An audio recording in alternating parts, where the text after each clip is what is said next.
জনাব ডক্টর মোহাম্মদ শফিকুল ইসলাম। আপনার সময় 5 মিনিট।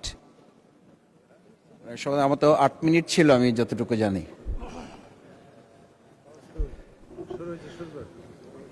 আসসালামু আলাইকুম। মাননীয় স্পিকার, আপনাকে ধন্যবাদ। আজকে আমি মহান আল্লাহর দরবারে শুকরিয়া আদায় করি এবং আমার প্রিয় পটুয়াখালী 112 বাউফল 2 আসনের যারা নির্যাতন, নির্মম এবং হামলা মামলার শিকার হয়েও ভয়কে জয় করে ন্যায় এবং ইনসাফের প্রতীকে ভোট দিয়ে তারা আমাকে বিজয় করে এখানে কথা বলার সুযোগ করে দিয়েছে। মাননীয় স্পিকার, আপনি জানেন আজকে আমরা যখন এখানে দাঁড়িয়ে কথা বলি তখন আমাদেরকে এটা ভাবতে হচ্ছে যে আমরা কথা বলতে গিয়ে আবার বিগত 17 বছরের কোনো একটা বৈষম্যের মধ্যে পড়ে যাচ্ছি কিনা।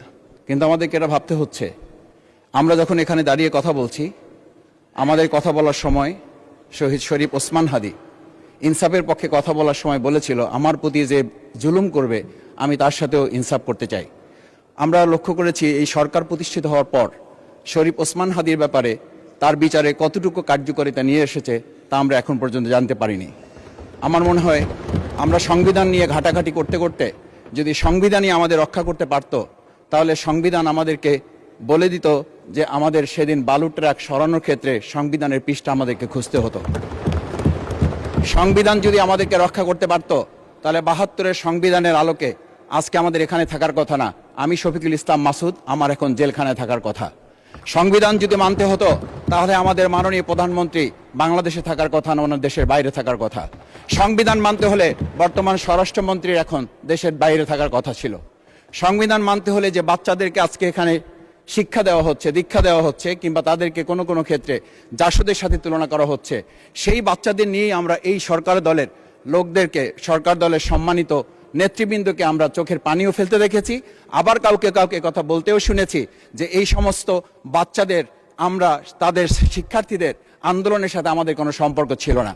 আমরা খুব লজ্জিত হই মাননীয় স্পিকার, আমাদের এই বর্তমান সময়ে আমরা যদি এটা খেয়াল করি যে আমাদের বাংলাদেশের এই বর্তমান প্রেক্ষাপটটা নতুন করে এখন যে গণভোটের যে আজকে ন্যায্যতা অন্যায্যতা, সাংবিধানিক পৃষ্ঠা, লাইন, অক্ষর, দাড়িকমা আমাদেরকে শেখানোর চেষ্টা করা হচ্ছে, যদি সেটা হতো তাহলে বাংলাদেশ জাতীয়তাবাদী দলের সম্মানিত মহাসচিব তিনি কয়েক হাজার পুলিশের বেষ্টনীর মাঝখানে একা একটা মোবাইল নিয়ে তাকে আমরা দাঁড়িয়ে থাকতে দেখেছি, তখন সংবিধান আমাদেরকে রক্ষা করতে পারে নাই। মাননীয় স্পিকার, আমি 350 মামলা নিয়ে 7 মাসের ব্যবধানে, আপনিও আমার 2-1টা মামলাতে আপনি আমাকে সহযোগিতা করেছেন, সেটা এই সুযোগে ধন্যবাদ জানাতে চাই। আমার 350 মামলা জামিন করতে 7 মাস সময় লেগেছে, আমার বের হতে সময় লেগেছে 4.5 বছর। আমি সেই 4.5 বছরে 3 বার রিয়ারেস্ট হয়ে 2 বার গুম হয়েছি। আমি তখন ডিজিএফআই, এনএসআই, ডিবিএসবির কাছে জানতে চেয়েছিলাম আমার সামনে দিয়ে বড় বড় নেতারা বের হয়ে যাচ্ছে, আমার অপরাধটা কি? তখন বলেছিল তারা হুমকি না, হুমকি হচ্ছেন আপনারা। আমাদেরকে যখন শেখ হাসিনার শেষ সরকার নিষিদ্ধ করেছিল, তখন তারা 14 দল মিটিং করে বলেছিল এই জামাত শিবিরই হচ্ছে সবচেয়ে বড় সমস্যা, তাদেরকে নিষিদ্ধ করলে এই আন্দোলন থেমে যাবে। আজ একটা কথা পরিষ্কার বলতে চাই, এই গণবিপ্লব নিয়ে আমাদের মাথা ব্যথার মূল কারণ হচ্ছে এখানেই শেখ হাসিনা আমাদেরকে যথার্থ টার্গেটটা করেছিল। সেই টার্গেটের মূল লক্ষ্য ছিলাম আমরা। আমাদেরকে বলা হয়েছিল একটা গুলি করলে একটা সরে বাকিগুলো লড়ে না, সেই লড়ে না লোকগুলো ছিলাম আমরা মাননীয় স্পিকার, যার কারণে আমাদেরকে তারা ভয় পায়। আমরা এখন বর্তমান সময় ভিডিও দেখতে পাই যেই শেখ হাসিনা বাইরে থেকে বলেছিল আমরা এই দলকে ভোট দিতে বললাম, আর সেই দল আমাদের সাথে আবার বিশ্বাসঘাতকতা করেছে।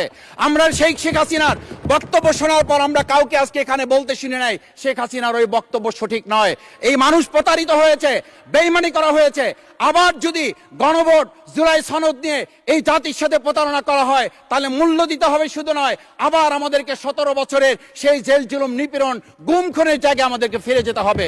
আমি মনে করি পরিষ্কার বক্তব্য, গণভোটের প্রতি সমর্থন না জানিয়ে জুলাই সনদকে যদি আজকে ইগনোর করা হয়, তাহলে আমাদেরকে কিন্তু আবার সেই গুম খুনের আয়নাঘরের দিকে আমাদেরকে ধাবিত করা হবে। আমি মনে করি গণভোটের বিরোধিতা করার অর্থ হচ্ছে আমরা আয়নাঘরকে সমর্থন করতে চাই। গণভোটের বিরোধিতা করা মানে হচ্ছে 70% মানুষকে আমরা অন্যায্যভাবে তাদেরকে আবার ধিক্কার জানাতে চাই। আমি এখানে স্পষ্ট বলতে চাই, আপনারা যেমন 51% সমর্থন নিয়েছেন, 70% প্রায় জনগণ কিন্তু গণবিপ্লবের, গণভোটের পক্ষে তারা রায় দিয়েছে।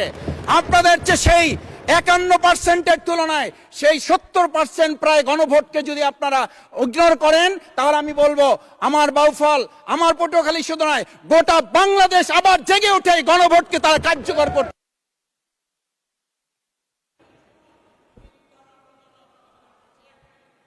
ধন্যবাদ, আপনি 1 মিনিট পেয়েছেন। স্পিকার, আমি পরিষ্কার এই কথাটা এই জন্য বলছি, আজকে সংবিধানের লাইন ধরে ধরে যদি আমাদেরকে এই কথা জানতে হতো, তাহলে আমাদের নেতৃবৃন্দকে ফাঁসির মঞ্চে যেতে হতো না। আমার মতো ছোট মানুষের কাছে সে সময় ডিজিএফআইর কাছে প্রস্তাব এসেছিল, আপনারা কি চান, মন্ত্রিত্ব চান, দেশ পরিচালনা চান, সবকিছু দেওয়া হবে, শুধু শেখ হাসিনার নীতিতে আপনারা আসেন। সেই নীতি তো ছিল 72-এর সংবিধান, সেই নীতি নিয়ে আজকে কেন এখানে এত কথা বলা হচ্ছে? আমরা পরিষ্কার জানি, আমরা যদি সেই 72-এর সংবিধানকে ভালোবাসি, তাহলে এখানকার নেতৃবৃন্দ এবং মরহুমা বেগম খালেদা জিয়া নিজে বলেছিল, আমরা সুযোগ পেলে এই সংবিধানকে আমরা ছুঁড়ে ফেলে দেব। সেই সংবিধানের প্রতি আজকে বর্তমান সরকারি দলের কেন এত প্রেম জাগ্রত হয়েছে, এটা বাংলাদেশের মানুষের জানার অধিকার আছে। আমি আমার প্রিয় বাউফলের মানুষের প্রতি ভালোবাসা, শ্রদ্ধা জানাই। যেই বাউফলবাসী আমার দাবি আদায়ের জন্য, আমার এলাকার মানুষের অধিকার আদায়ের জন্য এখানে দিয়েছে, আমি সেই অধিকার। ধন্যবাদ মাননীয় সদস্য।